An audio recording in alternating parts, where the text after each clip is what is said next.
And we began with the cracks in MAGA world growing deeper as President Trump insists it's time to move on from the Jeffrey Epstein case. The calls for his administration to release its files on the notorious sex offender now moving from talk radio to the halls of Congress, with some of his biggest supporters, including the House Speaker, urging the president and his Attorney General, Pam Bondi, to change course. This has been the first fracture in MAGA, and we don't want this to happen anymore. But President Trump says he just doesn't get the hype now. I don't understand it, why they would be so interested. He's dead for a long time. He was never a big factor in terms of life. I don't understand what the interest or what the fascination is. I don't understand why the Jeffrey Epstein case would be of interest to anybody. It's pretty boring stuff. It's sordid, but it's boring. Credible information, let them give it. Anything that's credible, I would say, let them have it. Let's bring in NBC News Capitol Hill correspondent Julie Sirkin, NBC's senior national politics reporter Jonathan Allen, and former U.S. Attorney Barbara McQuaid. Julie, House Speaker Mike Johnson, now the highest-ranking Republican to break with the president on this. What did he have to say? Well, Johnson had a rare moment, extremely rare, actually. I can't think of a single other instance in which the speaker broke with the president on anything, but it goes to show you just how powerful, potent, and divisive this issue is within the very core of the MAGA base. Johnson, with conservative podcast host Benny Johnson, who kind of set up shop here in the Capitol, and lawmakers were able to just come through and talk and sit in these interviews, had damaging words, not so much for Pam Bondi, but in forcing this issue and kind of letting it bubble back up to the surface, wanting to see more of those files. Take a listen.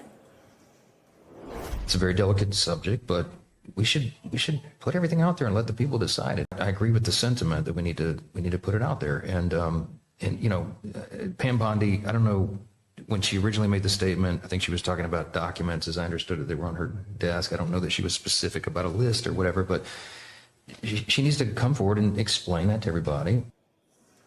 That said, as you know, Anna, there's always a difference between what they say and what they do, and Johnson could support an effort to force the administration's hand here, and he didn't. So far yesterday, he did not support a procedural motion from Congressman Ro Khanna, now a bipartisan effort with Thomas Massie as well, to try and set up a vote in which the House would then, if passed, force the DOJ to release these files. Johnson didn't do that. He still has an opportunity to.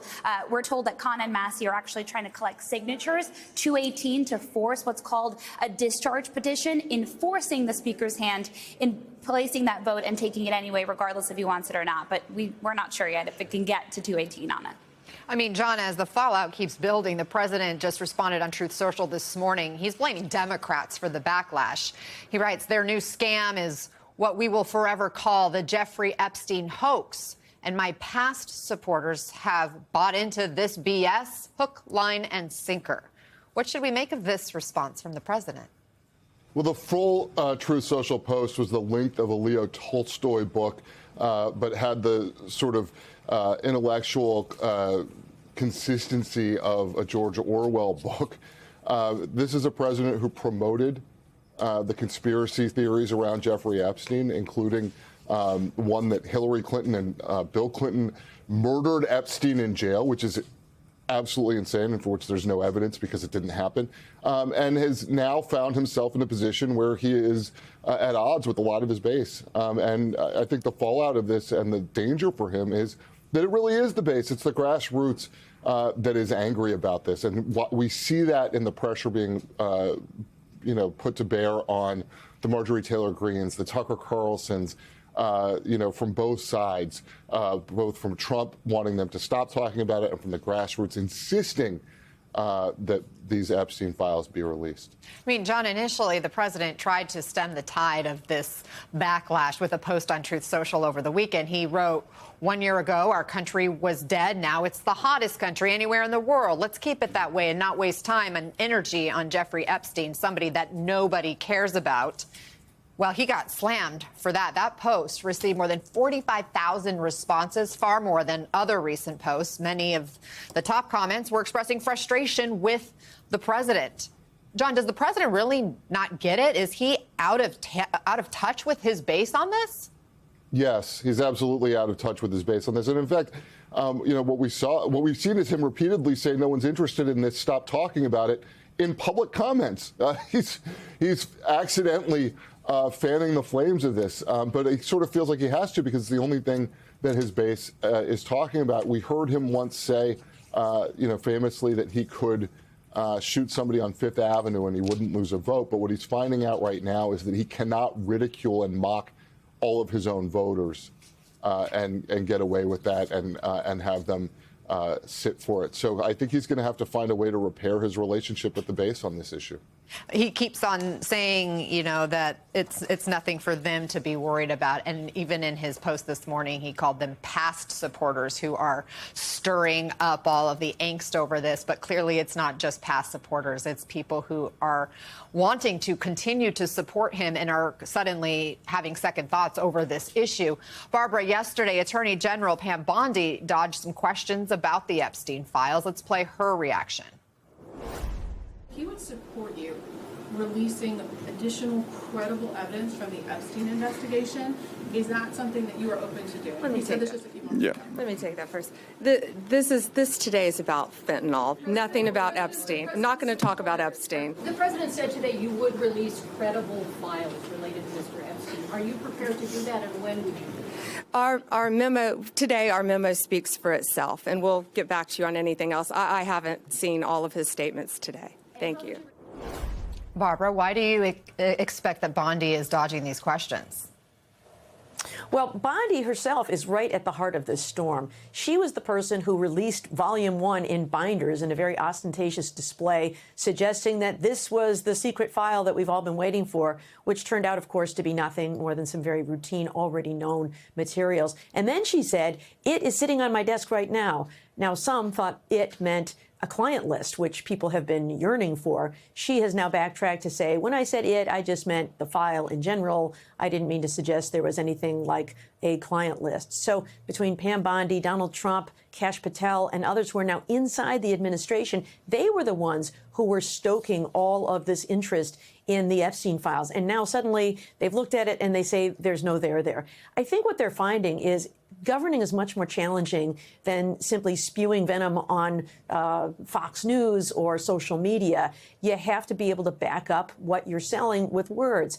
Donald Trump himself wrote in The Art of the Deal that you can only con people for so long. At some point, they expect you to deliver the goods. And I think right now we are seeing that there are no goods to be delivered. We played some of that earlier sound with President Trump saying that the Department of Justice should release any credible information. That was part of the question that was taken to Bondi.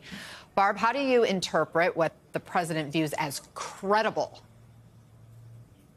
Well, I don't know, but I can tell you what the law is about DOJ voluntarily releasing things. There are some restrictions under DOJ grand jury rules, under grand jury laws, and under the Freedom of Information Act. And so they are not permitted to disclose any grand jury material.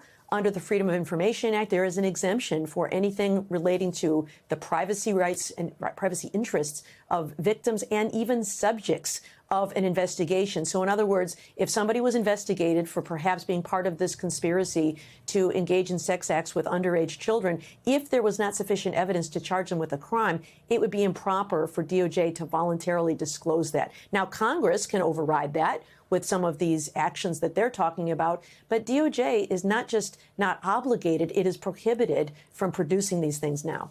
Well, speaking of Congress, Julie, Congresswoman Lauren Boebert had this suggestion for the case. I think moving forward, we need a special counsel.